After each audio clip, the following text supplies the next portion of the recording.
జన్మించిన ప్రతి మనుషుడు పాపి. అయితే పాపముల యొక్క జీతం మరణం. పాపమనగా ఏంటి అనగా ఆజ్ఞ అతిక్రమమే పాపం.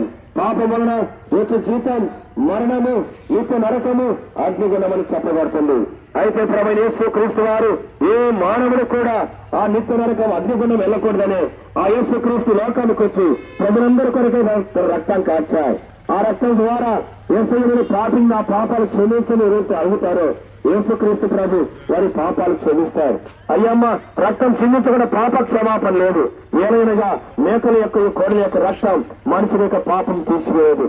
యేసు రక్తం ప్రతి పాపము కడిగి పవిత్రపరుస్తుంది. నువ్వు ఎలాంటి ఘోర పాపమైనా సరే, ఎలాంటి మరి పాపములు జీవిస్తున్నా సరే, అయ్యమ్మ యేసు ప్రభు దగ్గరకు వస్తే యేసయ్య నన్ను క్షమించు నీ రక్తంతో కడుగంటే ఆ యేసుక్రీస్తు ప్రభు తన రక్తంతో కడుగుతారు. ఆయన నిన్ను ప్రేమిస్తున్నారు. నీ కొరకై నా కొరకై ప్రాణం పెట్టాడు, చనిపోయి తిరిగి లేచాడు. ఆయన రాబోతున్నాడు. ఎవరి కొరకు రాబోతున్నాడంటే ఆయన విశ్వసించిన వారి కొరకు, ఆయన నమ్మిన వారి కొరకు. ఆ పరలోక రాజ్యం అనగా నిత్య రాజ్యం. ఈ లోక రాజ్యాలన్నీ కూడా గతించిపోతాయి. అయ్యమ్మ ఒక రాజ్యం ఉంది, దాన్ని పరలోక రాజ్యం అంటారు. అది శాశ్వతమైన రాజ్యం. దానికి ఇంకొక పేరు ఉంది, మోక్షము లేదా స్వర్గం. ఆ స్వర్గ రాజ్యమును, ఆ పరలోక రాజ్యమును ఉండాలంటే ఏసే మార్గము, ఏసే సత్యం, ఏసే జీవం. నువ్వేం చేయాల్సిన అవసరం లే. యేసు ప్రభువును విశ్వసించు. ఆయనే మార్గం. ఇది మతం కాదు, మార్గం అండి.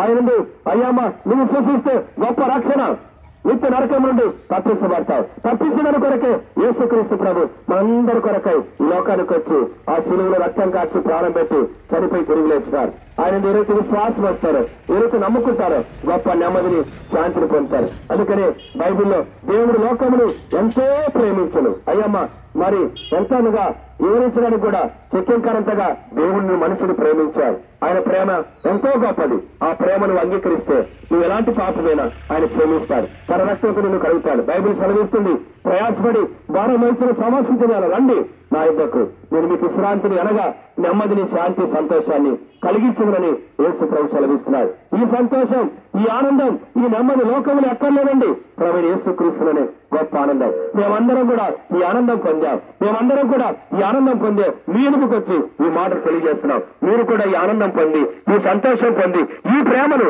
అనగా యేసయ్య ప్రేమను మీరు తెలుసుకొని ఆత్మీయంగా, భౌతికంగా మేలు పొందాలని ప్రభు పేరిట మనం చేస్తున్నాం. ప్రభువైన యేసునందు విశ్వాసం ఉంచుము. మీరు మీటి వారును గొప్ప ఆత్మరక్షణ, మోక్ష భాగ్యం పొందెదరు. ప్రార్థన చేస్తాం. మోకరించండి. ప్రేమ కలిగిన మా పరలోకపు తండ్రి, కృపాశక్తి సంపూర్ణత మా దేవ, మీ వందనాలు, స్తోత్రాలు చెల్లిస్తున్నాం. అచ్చంపేట గ్రామంలో ఈ సెంటర్ లో మీ ప్రేమను గురించిన మాటలు ప్రకటించబడ్డాయి. చేయబడిన యొక్క సువార్తను ఫలింపచేయండి. పాపను గురించి, నీతిని గురించి, తీర్పును గురించి ఒప్పింపచేయండి. నీళ్ళ మీద ఆహారమేది చాలా దినంతో కనబడిని సెలవిచ్చారు. దేవా మీరే పరిచర్య ఫలించినట్లుగా సహాయం చేయాలని ప్రార్థన చేస్తున్నాం. విన్నవారిని మీరు అక్షర ఆనందం కలిగించండి. గొప్ప నెమ్మది, సంతోషం దయచేయండి.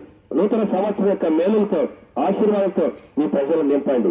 మీకే వందనాలు చెల్లిస్తూ పాలు పొంది నీ ప్రజలందరి బట్టి స్తుతిస్తూ వారి వారి సలకెళ్తున్న తోడుగా ఉండమని యేసయ్య పరిశుద్ధ నామమున ప్రార్థించి అడిగి వేడుకుంటున్నాం తండ్రి.